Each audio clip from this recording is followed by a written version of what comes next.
Well, welcome back to another great show. I'm Coach Ron Kardashian. We are official. We are recording live in the Silicon Valley. So glad to have you. You know, this is Hire, where we rewire, we refire to go higher. There's no play on words here. Old neuroscience tricks. Neurons that fire together, wire together. And my guest today is nothing short of that. He's one of my employees now. I had to grab him because we're going to be talking about mastering and optimizing one's behaviors to optimize your leadership ability. Beliefs create behavioral change. You guys know this. Before we dive into it, thank you guys for emailing. I'm getting a lot of your emails in. Got questions? You want to, chime in on topics? Coach, address this, address that. I want to give you my best content because if I give my best here, you can imagine what happens one-on-one in the boardroom. Let's keep you out of the courtroom, inside the boardroom, where we can optimize your development. Quick story as we dive in.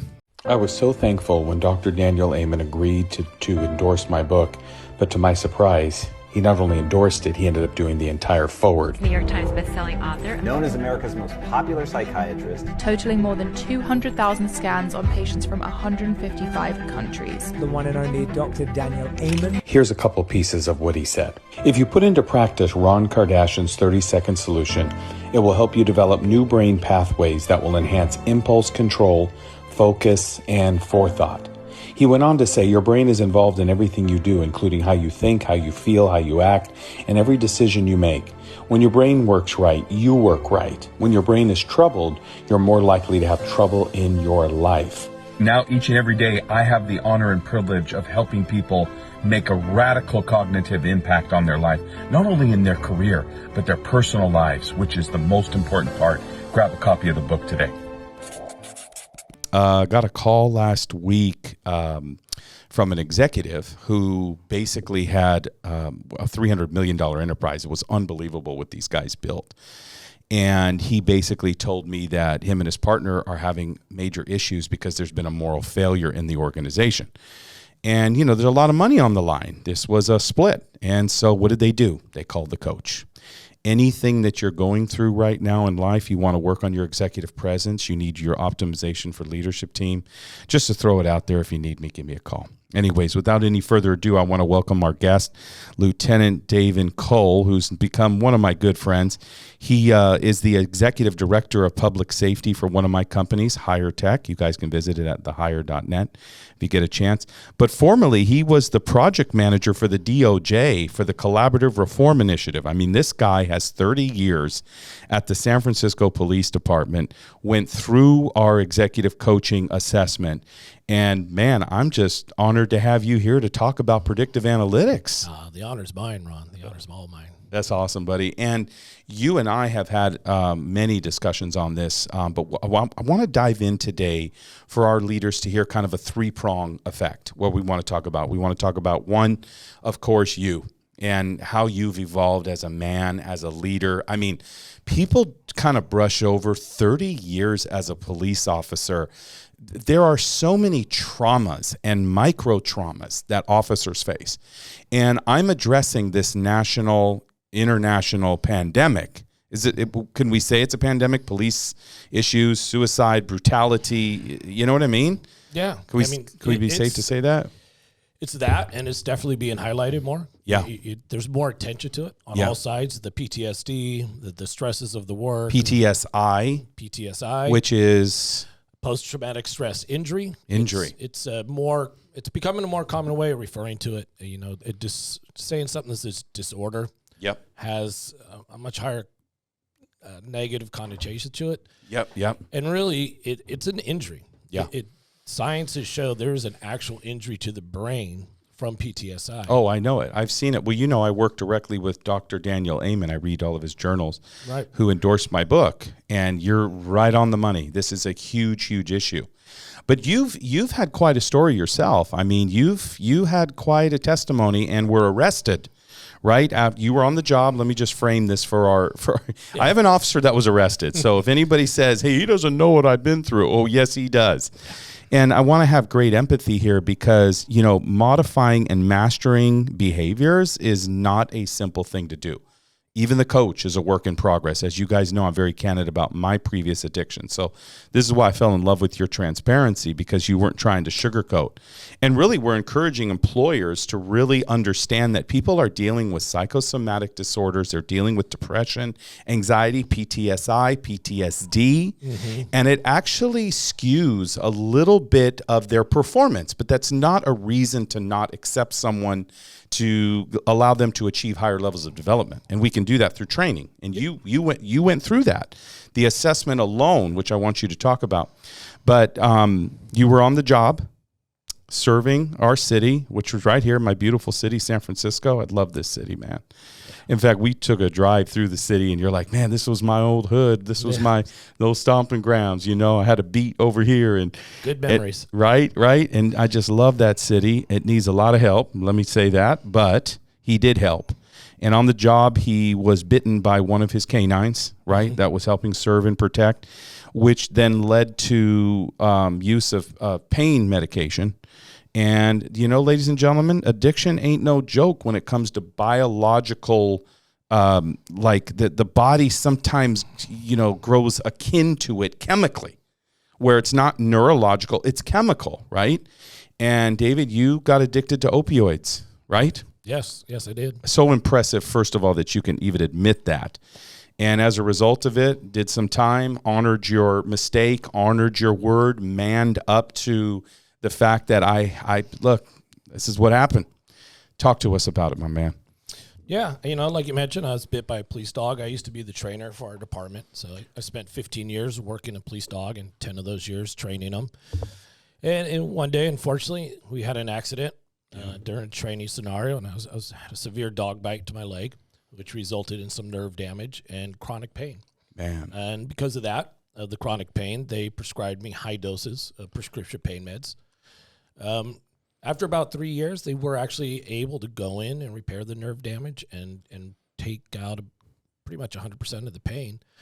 Problem was, at that point, I was fully unaddicted. You know, I had already been taking high doses of opioids, of Norcos, and when they went to wean me off, I didn't want to. Yep. You know, Yep. and so I had switched from a workers' comp doctor back to my family doctor. And I just told him, no, the pain's still there. Keep giving me the pills. And that continued for 10 years. Along the way, because the pills stopped becoming enough, I added alcohol to that. Yep. And it got to the point where I was easily downing a half a bottle of vodka. So about 350 milliliters of vodka every night on top of taking the pills. Man. You know, but I spent a lot of time, you know, acknowledging my addiction, but justifying that I was okay because, you know, the legs still hurt sometimes and I was functioning at work. I didn't use at work. I didn't drink at work. Yep. You know, this was all off duty. So it was kind of okay. Yeah. It wasn't a serious addiction. And my last 5 years. But that was your own justification. Oh, yeah. That was your self-talk. Yeah, that's the addictive mind. Which I always talk about. Like, it's the self-talk that determines the love walk. Yes. You know, because you can't love yourself in that you're suppressing yourself. You're killing yourself. That's what I call it, under the influence of. So anyway, keep going. Yeah. So, you know, man, that's tough. I would look at myself and think, well, you know, I'm not the addict on the street. And yeah. Ironically, for my last 5 years of my career, I ran our homeless outreach unit. You know, as the lieutenant in charge, we work directly with the homeless population, which a vast majority are dealing with substance abuse. Yep. Mental health, substance abuse. Their own traumas. Yep. We also had a pre-arrest diversion program that was utilized to divert people out of the justice system and into rehab if, you know, they had a substance abuse issue. Yep. All the while dealing with my own addiction. Wow. And so you were serving in the police department while suffering from an addiction. Yes. And no one knew about it. No, nobody. I've had this conversation. You guys know where I'm going with this. Yes, without saying anything. Yeah. Not only in policing, in corporate America. If you're at a tech company out here, if you're in ministry, you're the senior pastor of a church. I mean, any leaders, prominent authority figures, listen to David. Yeah, I mean, addiction cuts across all fields. Yeah. You know, here I am, a 30-year veteran of law enforcement, rose to the rank of a lieutenant, highly regarded in my department, you know, few medals of honor and things of such, but I was fully addicted. Yeah. You know, I had a good family life. my wife and I, who's still with me, God bless her. Amen to that. We have a great marriage. Had a great marriage then. But she leveled with you too. Oh, she did. She comes from good Latin blood, so she was going to put up with my BS. Right. So talk to us about that. Like, how did this affect your marriage and your relationships? Oh, she knew about the alcohol. She suspected the opioids because she would see the bottles every once in a while. It put strain. It put a lot of strain on our relationship. At one time, you told me you even called your mother and said, I need some pain medication, right? It got that low. Oh, it got that bad, yeah. I would go to whoever. People would talk about, my doctor gave me these pain meds and they make me sick, and I was going to throw them out. And I'd be like, remember my leg got injured? I take those. I could use some extra. No problem. Yeah. People give it away left and right. But it got harder and harder. That's not a daily thing. I can't find someone who's willing to give up their pills they don't want. And Mom didn't always have pills for me. And the desperation kicked in, and then the depression that I was already, unbeknownst to me, dealing with. Yes. Because of the PTSI, which I didn't know that I had then. Yeah. So which is something that but in clinical settings, and even here at our coaching firm, obviously, when I go through questionnaires, I can find PTSI, PTSD, but science is now validating that this is a serious mental issue. Yeah. Yeah. I mean, it's real, like even on a micro level to a macro level. So if you weren't majorly addicted, you could have gone through post-traumatic stress syndrome in a relationship. Or I've got a couple of executives right now that I'm coaching that their bosses gaslight them, they manipulate them, they yell at them. And those are micro traumas, right? So that would then venture into PTSD, right? Yeah. So what was the turning point? It was. Everyone wants to know, like, how do I get out of this? And where are you now, right? We'll get to that. We got about 20 minutes here together. So, and I'd like to have you back on the show, man, as a regular, absolutely. Because I want to dive deep into, and I'd like you to share your testimony about this process of transformation and how predicting behaviors in officers is now what you've dedicated your whole life to, is helping the next guy. And that's what we do here at Hire. So tell us what your turning point was, and then kind of move into that, David. Yeah, no, sure. Well, it all came to a head. I was depressive. I was having suicidal ideations. I was caught in the cycle of addiction that I wanted out. Yeah. Couldn't ask for help. I knew I needed it. Yeah. The help was there. I worked in an agency that has a really good employee assistance program, but I just couldn't find the strength to ask for help. Actually, it was more, I felt weak for asking for help. I felt that weakened me because I'm the person that helps people. Yes. That's my job. I spent the last 30 years of my life helping people. Yes. So I will help myself. That's right. I don't need someone to help me. This is a really good point. Let me chime in about self-esteem, in that when we are approached to get help, sometimes it triggers an inferiority complex in us, like, I'm the leader, I don't need help. And it's actually intimidating that the other person would actually want to help me, and you develop a resentment for that other person. I tell this to coaches all the time. Do not give services to people who don't want it. Mm-hmm. They will actually develop resentment towards you. We see this happening all the time in the ecumenical community, the churches, if people want to help. I just want to help this person. And you actually remind them of their guilt or their sin, if you will. So to back off, you know what I'm saying? And that's a sign of the way someone treats another person, good or bad, is a sign of self-esteem. So your self-esteem was shot. Oh, it was done. So. And it's funny you mentioned that because, my wife wanted to help me. She wanted me to stop drinking the alcohol, but I resented her for that. Wow. I did not know that. Yeah, and I had developed an anger towards her. Yes. Stop asking me. I can second it. I can second it. Just to chime in, as you know, I've had my own addictions. I did that to my wife as well. Unbelievable that we would do that. But we do. Again, neural pathways of the brain, neurons that fire together. See, they're firing. Mm-hmm. They're wiring. They're getting stronger. So you somehow found a way to reverse this. So I did. It's probably not the way I would recommend to most people. Honestly, this was a tough place to be. Ask for help. That is the strongest thing you could do, especially to my first responder community who may be listening. Ask for help. It is the strongest thing you could do. Yep. I did not ask for help. Actually, I'll say this. I asked for help in a different way. Mm-hmm. I had gotten to the end of my rope. I had run out of medication. I was 10 days away from getting a refill. I had gone through withdrawals before from running out. and I was scheduled to fly out of the country in 3 days, and went into full-on panic mode, because about the third day is when the worst part of the withdrawals will happen. Yeah, I've heard that. And I thought, I'm going to be on a plane to Mexico in the middle of severe withdrawals, and panic set in. And I ended up going out and robbing a pharmacy. My God. I gave them a note. I asked specifically for the medication I was on. Oh, you wrote a note and handed it to the pharmacist. Gotcha. Saying, give me all your Norcos. Oh, didn't even want the money. Didn't want the money. Just no. wanted the Norcos. And I wanted my Norcos. I didn't want fentanyl. I didn't want any other hard drug. I wanted my drug. And I go to the point that I wanted to be caught is because I sat there and watched the pharmacist call 911. I watched her. I could see her mouthing my description to the 911 operator, and I just stood there. Now, I'm a cop. I know what's coming. Oh, yeah. Oh, yeah. The 911's called. It's soon. It was almost like you were like anticipating to be arrested. Oh, yeah. Right? It's subconsciously you wanted this to end because that was like way out of your character, way out of your behavior, way out of your skill set. Mm-hmm. Right? Yeah. I mean, I had formulated this plan that I would rob the pharmacy, and if the police showed up, I was just going to quickly shoot myself in the head.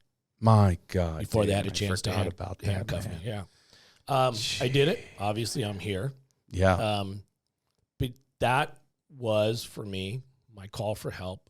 But that was the beginning of the end of my addiction and the beginning of renewing myself and becoming a bigger and better person. And it allowed me to grow. Yes. And I've grown a lot in the last 2 years. Yes, It's been just over 2 years ago. Yeah. But getting out of that addiction and learning more about myself is really what's helped me grow in the last 2 years. That's it. I did get sentenced to jail. Mm-hmm. I was given 3 years probation, a year in the county jail. In my county, you do 50%, so I had to do 6 months. Not a fun time. Wow. So you got to live life as an inmate. Yes. Which gives you another level of respect for the guys in the penal institution, right? Because you were able to see the inside. Yeah. Yeah. And as a cop, I can imagine, boy, you must have had some guys that you put away in there. Yeah. Oh, fortunately, I didn't see anybody that I'd placed in there. Okay, good. But developed a mutual respect.